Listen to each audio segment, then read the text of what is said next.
Bonjour mes amis, bienvenue sur French Lore. C'est un plaisir de vous retrouver ici. Prenons un moment pour respirer ensemble. Pensez à votre matin. Cette tasse chaude entre vos mains, l'odeur qui remplit la cuisine. Ce premier moment de paix avant que la journée ne commence. Le café, vous en buvez peut-être chaque jour, mais savez-vous vraiment d'où il vient ? L'histoire du café commence avec des chèvres qui dansaient. Oui, des chèvres. Et ce hasard a changé le monde pour toujours. Ce n'est pas seulement l'histoire d'une boisson, c'est une histoire sur la curiosité, sur les empires qui se sont battus pour la contrôler, sur les rois qui l'ont interdite, et sur un simple fruit rouge qui a transformé la civilisation humaine. Restez avec moi. Ce voyage, vous ne l'oublierez pas. Tout a commencé il y a très longtemps, dans les hautes montagnes d'Éthiopie, dans une région appelée Kaffa. Oui, Kaffa, comme café. Ce n'est pas une coïncidence. Selon la légende, un jeune berger vivait là-bas.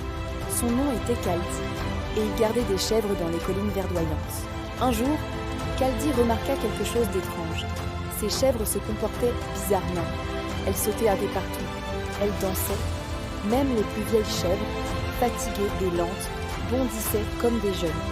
Et la nuit, elles ne dormaient pas. Kaldi les observa attentivement, et il découvrit leur secret.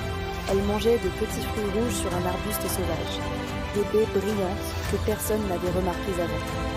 Curieux, Kaldi goûta les baies lui-même.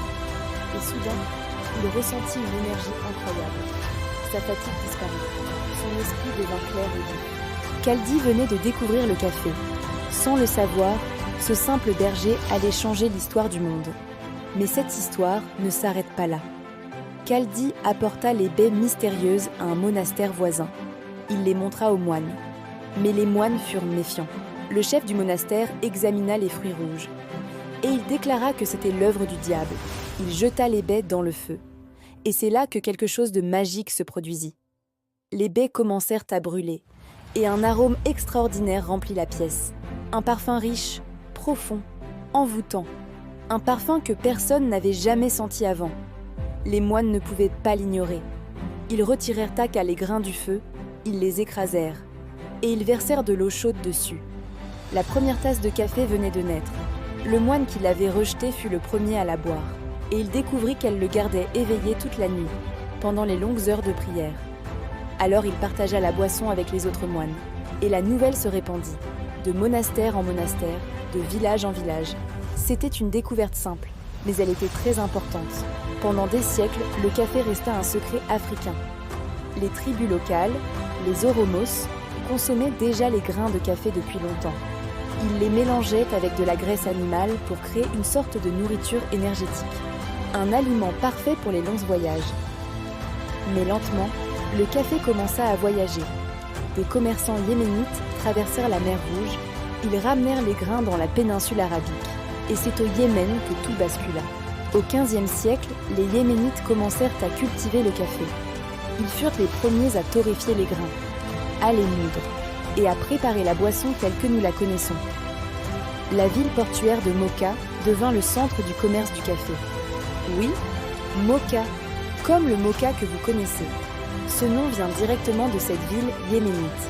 Les navires partaient de Moka chargés de sacs de café, vers l'Égypte, vers la Perse, vers le monde entier.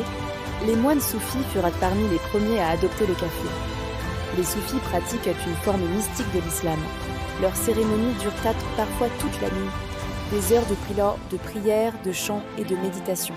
Et le café les aidait à rester éveillés. Ils l'appelaient le vin de l'islam, parce qu'il stimulait l'esprit sans enivrer le corps. Un cheikh soufi nommé Hassan Sazeli aurait découvert le café lors d'un voyage à la Mecque en 1258. Il devint le saint patron des cafés.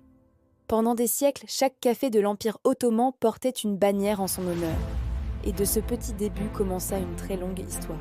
Le café se répandit rapidement à travers le monde arabe, du Yémen à la Mecque, de la Mecque au Caire, du Caire à Damas et à Bagdad. Et partout où le café arrivait, des lieux spéciaux apparaissaient. On les appelait les kavéanes, les maisons du café, les premiers cafés de l'histoire.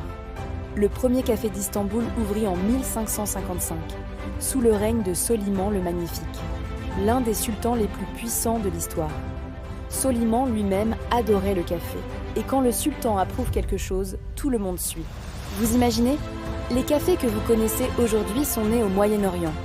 Il y a plus de 500 ans. Ces cafés n'étaient pas comme les nôtres. C'étaient des lieux de rencontre, des lieux de conversation, des lieux vivants, bruyants, pleins d'énergie. Des hommes de toutes les classes sociales s'asseyaient ensemble. Des poètes récitaient leurs vers. Des conteurs captivaient le public avec des histoires fabuleuses. Des philosophes débattaient de grandes idées. Et des joueurs d'échecs réfléchissaient pendant des heures. Les Ottomans développèrent aussi une nouvelle façon de préparer le café. Ils torréfiaient les grains sur un feu ouvert. Puis ils les broyaient en une poudre très fine. Et ils la faisaient bouillir dans un petit pot en cuivre. Le café turc venait de naître. Et l'UNESCO le reconnaît aujourd'hui comme patrimoine culturel immatériel. Le café créait un espace de liberté. Un espace où l'on pouvait penser, et parler, et rêver. Mais tout le monde n'était pas satisfait. Les autorités commencèrent à s'inquiéter. Parce que dans ces cafés, les gens ne parlaient pas seulement de poésie. Ils parlaient de politique. Ils critiquaient les dirigeants. Ils échangeaient des idées dangereuses. En 1511, le gouverneur de la Mecque interdit le café. Il ferma tous les cafés de la ville. Il déclara que le café menait à l'oisiveté et au péché. Mais l'interdiction ne dura pas longtemps. Le sultan du Caire, lui-même amateur de café, ordonna la levée de l'interdiction. Et le gouverneur fut démis de ses fonctions. Réfléchissez-y un instant. Le café était si puissant que des dirigeants perdaient à leur poste à cause de lui. Ce fut le tournant. L'histoire la plus dramatique se déroula au XVIIe siècle, dans l'Empire ottoman, sous le règne du sultan Mourad IV. Mourad IV était un homme dur, un homme de guerre. Il avait vu son frère assassiné par les janissaires quand il était enfant. Et il détestait tout ce qui menaçait son pouvoir, surtout les cafés. Il croyait qu'ils encourageaient la rébellion, que les gens y complotaient contre le trône, que chaque tasse de café contenait le germe de la révolte. Alors, il fit quelque chose d'extrême. En 1633, il interdit totalement le café.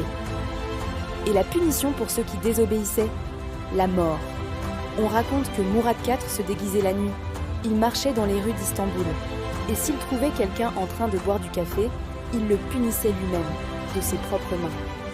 Mais même la menace de mort ne pouvait arrêter les cafés. Les gens continuaient à en boire en secret, derrière des portes fermées, dans des caves obscures. Et quand Mourad Kenner mourut en 1640, l'interdiction disparut avec lui. Les cafés rouvrirent leurs portes, plus nombreux qu'avant. À la fin du XVIe siècle, Istanbul comptait plus de 600 cafés. Le café avait gagné. Aucun roi, aucun sultan, aucune loi ne pouvait l'arrêter. Et maintenant, le café allait conquérir l'Europe. Le café arriva en Europe grâce aux marchands vénitiens. Ils l'avaient découvert dans les marchés ottomans. Et ils le ramenèrent en Italie. Mais les Européens furent méfiants. Ils n'avaient jamais vu cette boisson noire et amère. Ils appelèrent le café la boisson du diable, la boisson des musulmans. Certains disaient qu'elle était créée par Satan. Certains prêtres demandèrent au pape de l'interdire. La légende raconte que le pape Clément VIII accepta de goûter le café. On lui apporta une tasse. Il la porta à ses lèvres. Il but une gorgée. Et il dit ces mots célèbres. Cette boisson du diable est si délicieuse qu'il serait dommage de la laisser aux seuls infidèles. Et avec la bénédiction du pape, le café conquit l'Europe. Le premier café européen ouvrit à Venise en 1645. Puis le café arriva à Vienne, selon la légende, d'une façon extraordinaire. En 1683, l'armée ottomane assiégea Vienne. Mais les Ottomans furent vaincus. Et en se retirant, ils laissèrent trop derrière eux des centaines de sacs. Des sacs remplis de grains verts mystérieux. Personne ne savait ce que c'était. Certains pensèrent que c'était de la nourriture pour les chameaux. Mais un homme reconnut ces grains, un espion polonais qui parlait le turc. Il savait exactement ce qu'ils étaient. Et il ouvrit le premier café viennois, en ajoutant du lait et du miel pour adoucir le goût. Le café viennois venait de naître. Quelques années plus tard, à Paris, un ambassadeur ottoman organisa des fêtes somptueuses. Il servit du café à la haute société parisienne. Et les Français tombèrent amoureux de cette boisson. Le café Procope ouvrit en 1689. Il devint l'un des cafés les plus célèbres du monde. Voltaire y venait chaque jour. On dit qu'il buvait jusqu'à 40 tasses de café par jour. Rousseau s'y asseyait pour écrire. Diderot y travaillait sur son encyclopédie. Le café ne nourrissait pas seulement le corps, Il nourrissait les idées. La Révolution française elle-même fut en partie planifiée dans les cafés de Paris. Et ce qui se passa ensuite surprit tout le monde. À Londres, les cafés devinrent le moteur de l'information. On les appelait les universités du penny. Parce que pour le prix d'un penny, le prix d'une tasse de café, n'importe qui pouvait s'asseoir et écouter les nouvelles du monde. Le premier café londonien ouvrit en 1652. Et très vite, il y en eut des centaines. Des tables couvertes de journaux et de pamphlets. Des conversations passionnées sur la politique et le commerce. Tous les hommes étaient égaux autour d'une tasse de café. Riches ou pauvres, nobles ou marchands. Ce concept était révolutionnaire pour l'Angleterre de l'époque, car la société britannique était profondément hiérarchique. L'idée de s'asseoir à côté de quelqu'un comme un égal était radicale. Le roi Charles d'Angleterre envoya des espions dans les cafés. Son père avait été décapité pendant une guerre civile. Alors il craignait ces lieux où les gens parlaient tâte librement. En 1675, il ordonna la fermeture de tous les cafés de Londres. L'interdiction dura 11 jours, seulement 11 jours. Le peuple avait parlé, le café était là pour rester. Aujourd'hui, le café est l'une des boissons les plus consommées au monde. Chaque jour, l'humanité boit plus de 2 milliards de tasses. C'est l'une des marchandises les plus échangées sur la planète. Plus de 25 millions de familles vivent de sa culture. Il est cultivé dans plus de 70 pays tropicaux. Le Brésil est le plus grand producteur mondial, suivi du Vietnam et de la Colombie. Mais le café est né en Éthiopie. Et l'Éthiopie reste l'un des plus grands producteurs d'Afrique. Le café a aussi changé notre façon de travailler. Avant le café, les gens buvaient de la bière le matin. Oui, de la bière. Parce que l'eau n'était souvent pas potable. Et la bière rendait les gens lents et somnolents. Quand le café est arrivé, tout a changé. Les gens sont devenus plus alertes, plus productifs, plus créatifs.